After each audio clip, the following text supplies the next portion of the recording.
What's up, guys? I'm doing something a little bit different today, but I've been wanting to start this video series for quite some time now and take a look at some low-dough budget tech gift ideas. And today I'm looking at this Akiyo Digital Photo Frame, which I think would be a great gift for that special lady who should be the first person on your shopping list. We know who we're talking about, Mom. And I know, I just angered a lot of wives out there, but Mom cleaned your butt. She gets to be first on the list. I think something like this is a good gift idea from a techie because most techies are pretty practical, and this is easy to use, straightforward, to the point, and you can load it up with a lot of pictures before you give it to Mom, and it's going to be very personalized and sentimental for her in that way. But I've rambled enough, so let's pop this open and take a look at what's inside. All right, so we got a quick guide here. We've got the photo frame itself. Looks like some kind of stand here. We've got an accessories box, which includes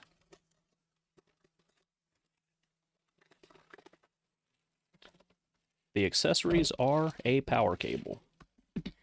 And is there anything else in here? Nope, that's everything. Here's the frame itself, and we've got a spot where we can hang it on the wall, or we've got our, looks like the stand here goes into there like that. I think I've got it upside down actually. Yeah, like that. You can slide it up and then set it in place like this. Or looks like we can go in portrait mode like that, or we could hang it on the wall if we so choose.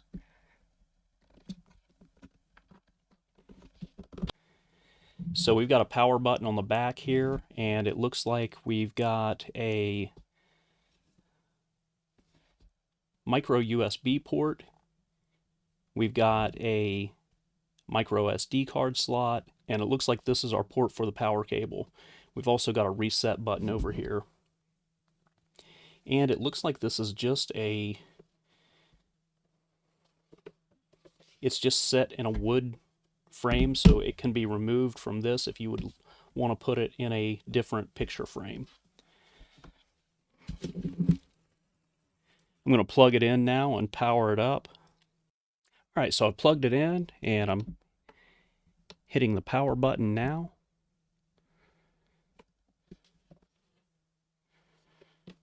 Okay, so we can see it's powering on right now. And it looks like this uses an app, and I'm guessing that we can use the app to load pictures to the photo frame. So let me get that set up on my phone, and I'll be right back. So this is using the Share Life Frame app. I'm just searching this up in the App Store, and I'm going to install that now.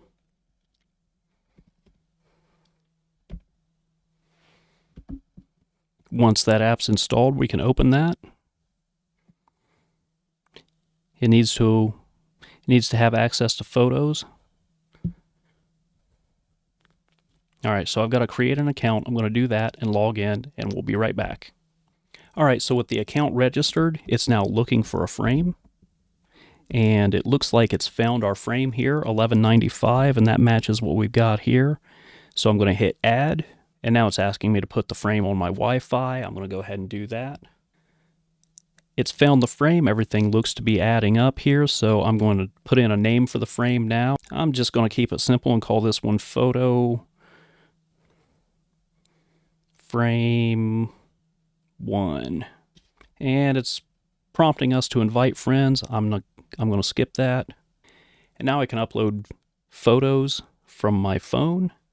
And honestly, this phone is a full utility phone. I don't really have any decent photos on this phone, so I'm going to just, as a test, take a photo of this nice boring TV remote control.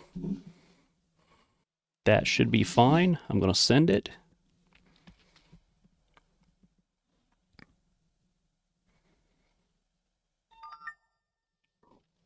I've got a notification here that I sent the photo.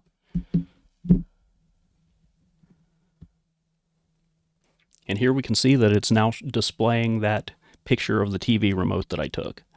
I'm going to take some pictures of a few more things to set up here and send. All right, so now it's just playing through the picture of the camera and the picture of the TV remote. And it looks like here we do have some control where we can crop a photo. I'm going to try that out. And we can favorite photos and we can delete them. I'm going to delete this photo right here. And now we're back to just the picture of the remote. I'm going to get out of here.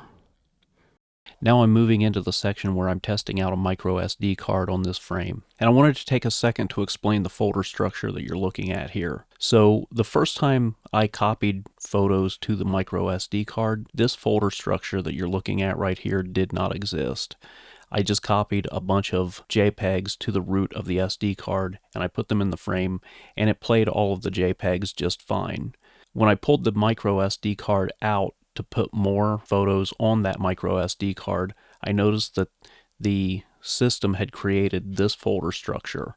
So from here on out, I ended up reorganizing all of the files and I started putting photos in the pictures folder and I dropped an MP3 in the music folder and we're going to test that out later. So after putting the micro SD card in its slot, it immediately started playing a slideshow from the pictures folder. Now if we pause the slideshow here and swipe right, it brings us to this setting menu.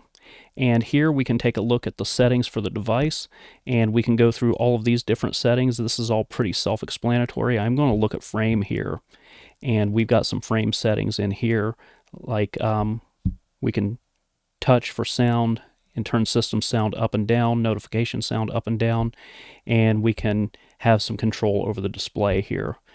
And we can turn auto screen on and off.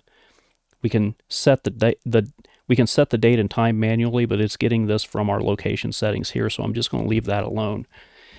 We can also look at our storage here, and it looks like we have 4 gigs of internal storage being used for the operating system, which leaves about 12 gigs left over for photo storage.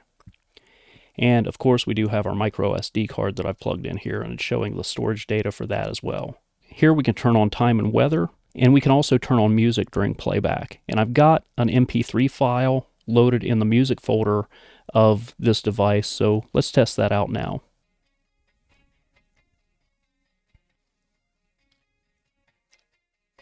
So yeah, it is playing the music. That's probably not a feature that I'll use for this device. So yeah, it is playing the music, but that's probably not a feature that I'll use for this. Stop it. So yeah, it did play the music, but that's probably not a feature that I will use for this device. I'm just going to turn that off. We also have control over our play mode. We can choose random or sequential, and our play effect can be standard or zoom in to play.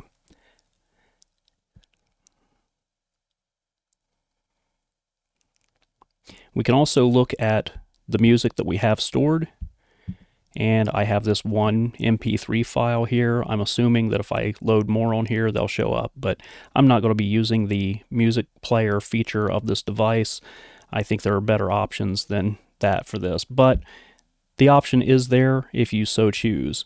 We can choose our slideshow interval. Currently I have it set to 10 seconds. We can go to 5 seconds, 20 seconds, 30 seconds, 60 seconds, and I think that's just about it. One other thing that I wanted to test to make sure if it works or not is to see if I can send a photo from my phone while my phone is not on the same network. I'm assuming it's going to work, but I'm going to test that out now. So I've made sure Wi-Fi is off on my phone. So I'm on my cell network now. I'm going to take a picture of good old Ollie here, and I'm going to try to send that to the frame.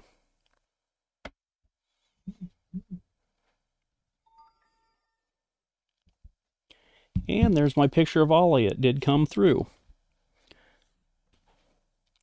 And here's a test to see if it will take and play video.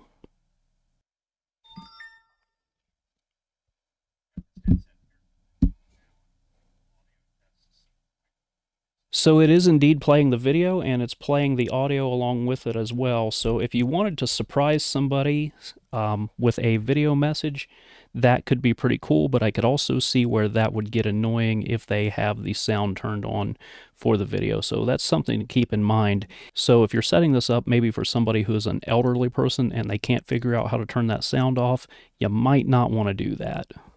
But it is easy enough to teach them to just pause the video by tapping the screen and hitting the delete button.